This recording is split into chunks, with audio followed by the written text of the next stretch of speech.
It happens every day in workplaces throughout the world. Although the causes of fire vary from situation to situation, most fires share a common factor. They start out small, but if a fire is discovered soon enough, it can be extinguished before it gets out of control with a portable fire extinguisher.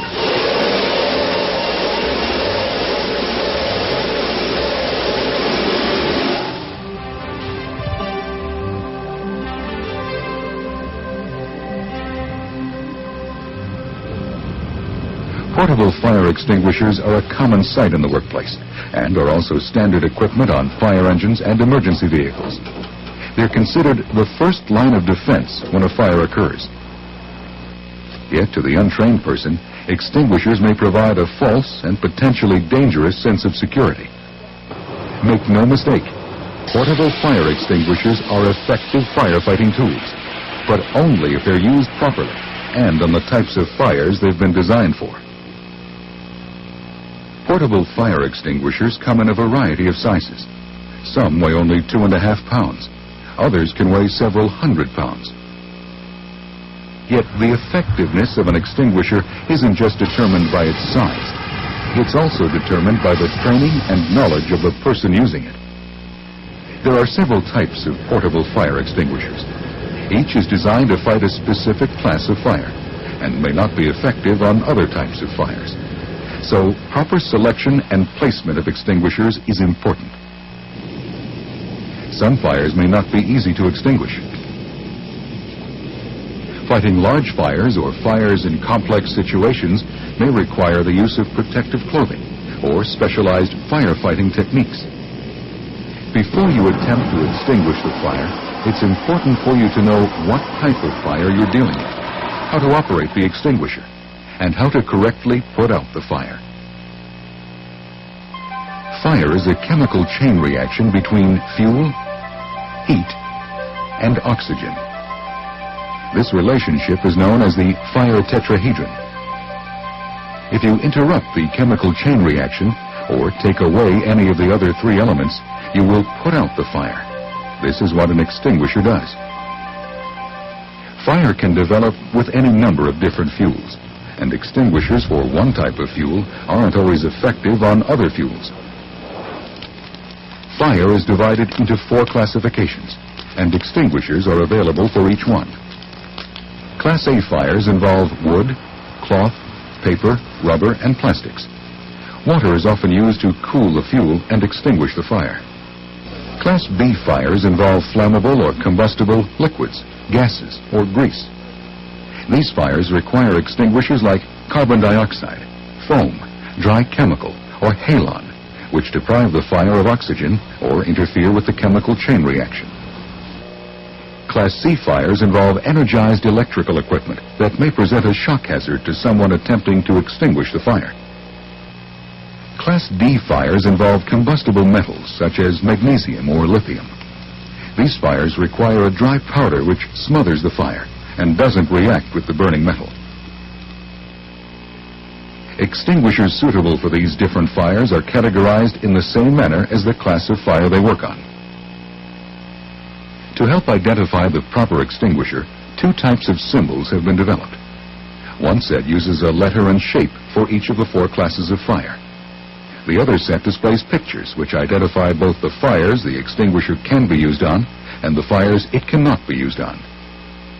All extinguishers should use one or the other of these classification systems. While certain extinguishers, like these multi-purpose dry chemical extinguishers, can be used on A, B, and C fires, no extinguisher is effective on all 4 classes of fire. In fact, extinguishers designed for one class of fire may be extremely dangerous when used on another class. For example, a water extinguisher is not recommended for use on a Class B or flammable liquid fire because it may spread the fire. Portable extinguishers use a variety of extinguishing agents: water, foam, carbon dioxide, halogenated agents, dry chemical, and dry powder. Pressurized water extinguishers are commonly found in office areas and are very effective on small fires involving ordinary combustible materials.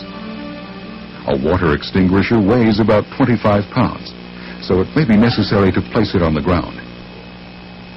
To operate this unit, pull the safety pin, breaking the seal. Now, hold the hose in one hand, aim it at the fire, and squeeze the handle.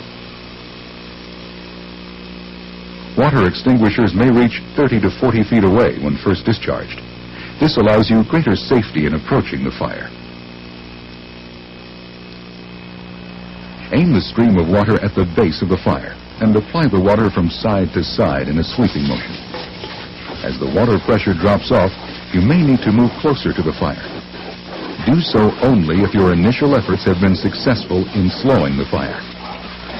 The pressurized stream may scatter the flaming debris. To avoid this, as you get closer, use your fingertip to change the water stream to a spray. Water extinguishes a fire by absorbing the heat, so it's important to make sure all the fuel is thoroughly soaked. Separate the fuel and continue soaking it. The extinguisher will empty in about 1 minute if used continuously. Another water-based unit is the foam extinguisher, commonly known as AFFF, or aqueous film-forming foam. Foam is designed to extinguish Class B, flammable liquid fires, but can also be effective on Class A fires. There are two types of AFFF extinguishers. These units look like pressurized water extinguishers. The major difference is the aspirating nozzle, which injects air into the foam. One contains a pre-mixed foam solution. The other contains only water, which passes through a foam cartridge when the extinguisher is discharged. The foam creates a blanket which smothers the fuel. To operate these extinguishers, pull the pin, aim the nozzle, and squeeze the handle. AFFF extinguishers empty in about 1 minute. They're most effective at a range of 10 to 20 feet. Depending on the size of the fire, it may be necessary to start at the maximum range and then work your way in. There are several techniques for using an AFFF extinguisher on flammable liquids. For spills, splash the foam directly in front of the fire. If the fire is in an open container, play the discharge against the inside back wall of the container. This spreads the foam back over the fire. The foam acts as a barrier to exclude oxygen from the fire and prevent vaporization of the fuel. If you are unable to play the foam off the back wall, you can spray the foam directly into the liquid. It's important, however, to momentarily divert the stream so that the foam blanket can seal itself and completely cover the liquid.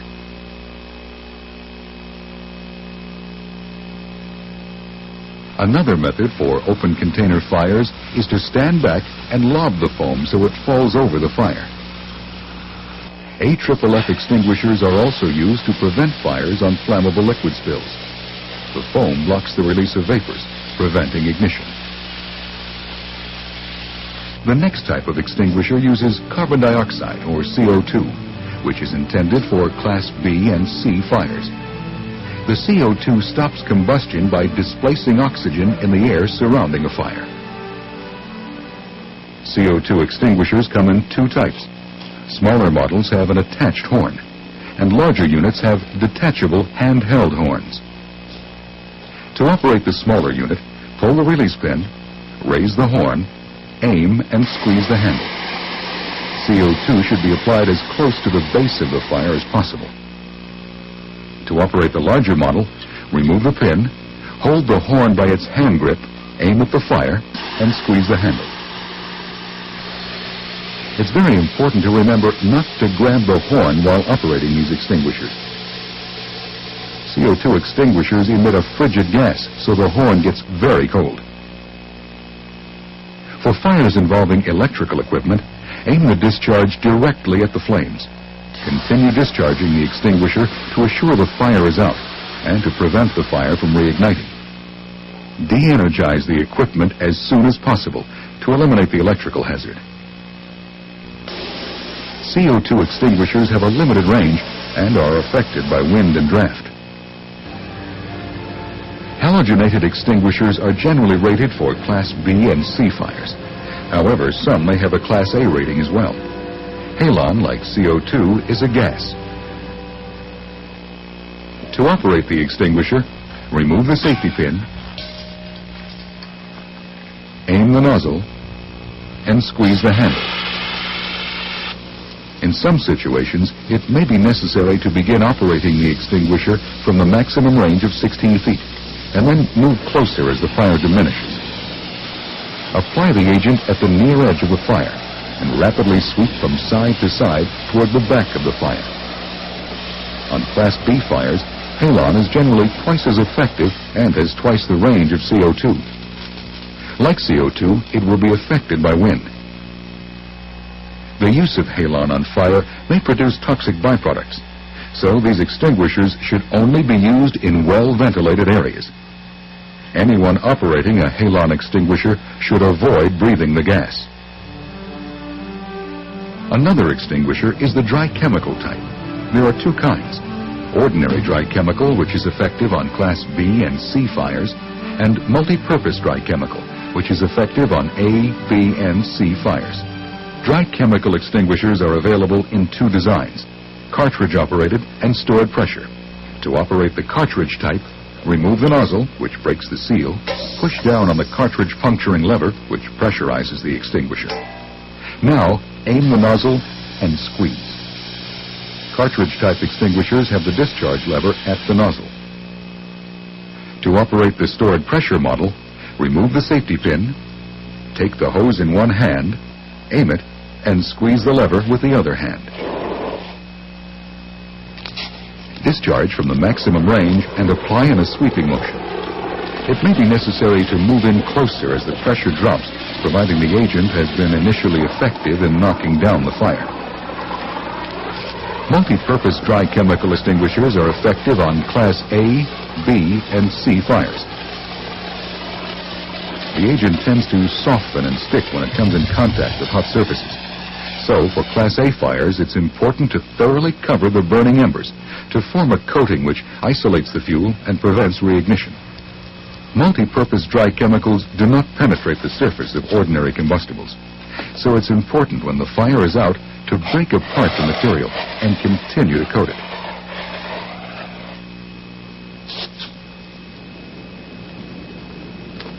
Compared to CO2 or halon, dry chemical extinguishers are less affected by wind.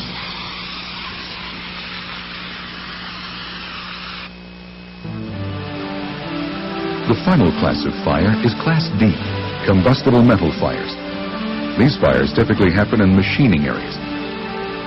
They're extinguished with either a handheld dry powder extinguisher or loose dry powder applied by scoop or shovel. Combustible metal fires are persistent, hard to extinguish, and highly reactive, especially when the metal is moist with water, machine lubricants, or other fluids. Applying the wrong type of extinguishing agent, like water on a combustible metal fire, could cause a violent reaction.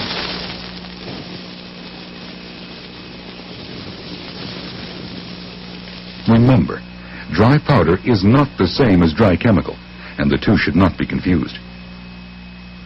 Make sure the extinguisher you're using is rated D, combustible metals. Dry powder extinguishers are cartridge-operated. To operate, remove the nozzle, which breaks the seal.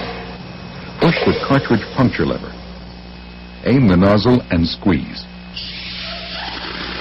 Discharge the extinguisher from its maximum range of 6 to 8 feet. When control is established, ease back on the nozzle to produce a soft, heavy flow, which allows you to get close without scattering the burning metal. If hot spots appear on the surface, continue to apply the agent. Remember, the metal remains quite hot for some time. Larger firefighting applications may require wheeled extinguishers, which are available in many sizes and with a variety of agents. Wheeled extinguishers have an operating range of up to 40 feet and empty in anywhere from 30 seconds to 2.5 minutes. Yet while these devices have a much greater range, they're also more difficult to use and require thorough training.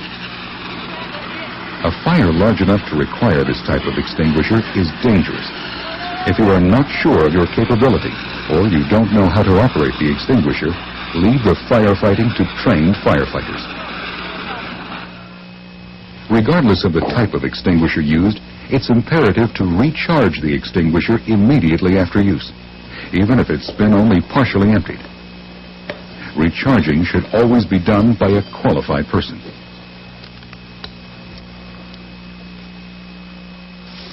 There are other aspects of using a portable fire extinguisher that are equally important, like when to use one, when not to use one, and when to stop using one and get to safety. It's important to understand the limitations of portable fire extinguishers. For example, most completely discharge in less than 1 minute, some as quickly as 8 seconds. They have a limited range and a limited amount of agent. And most portable fire extinguishers have restrictions as to the types of fires they can extinguish. If you discover a fire, first sound the alarm, then call the fire department, regardless of how small the fire seems. Remember, fire can grow from a small blaze to a roaring inferno in as little as 2 minutes. Evaluate the fire. If the fire is large, burning out of control, or creating lots of smoke, it's already too late. If it hasn't reached that stage yet, then ask yourself these important questions. What's burning, and what type of area is the fire in? Is there thick smoke, or are there any other hazards? Do I have the correct equipment to fight the fire? Do I have the training to fight the fire alone? Of course, nothing will guarantee that a fire will never happen. However, careful planning and training are important steps in fire prevention. Make sure the fire extinguisher matches the potential fire hazard and is in the proper location. It should be clearly identified and easily reached. Know the difference between Class A, Class B, Class C, and Class D fires. And get the proper training, because there's probably going to come a time when you'll need to use a portable fire extinguisher.